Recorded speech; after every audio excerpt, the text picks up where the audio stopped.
My name's John Graham, and I'm the badass granddad you didn't know you had. This episode is about the big bad world.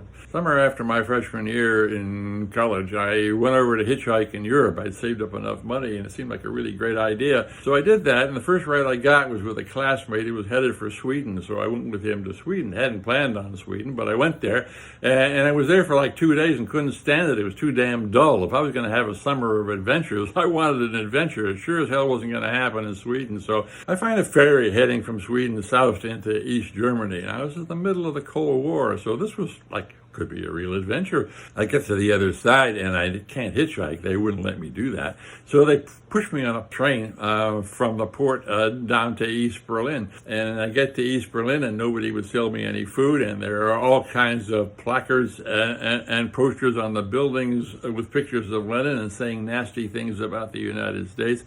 And like I say, nobody would sell me any food and they were just plain nasty. So I'm there anyway and I want to see the Berlin Wall. So I walk up inside up and down the Berlin Wall, and I see the barbed wire and the sand and all that stuff.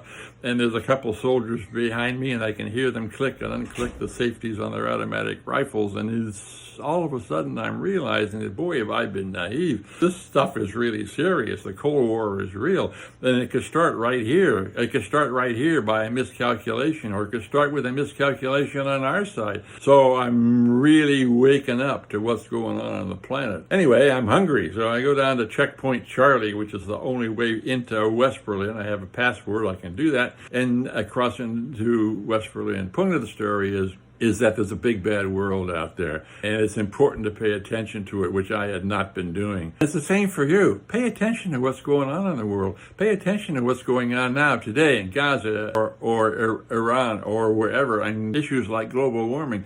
Pay attention because it's important. Read balanced sources of news. Learn what's going on the planet. And then do what you can. I mean, start your own podcast. Join threads on social media. Offer your points of view because it's important that you stay informed of what's going on the planet.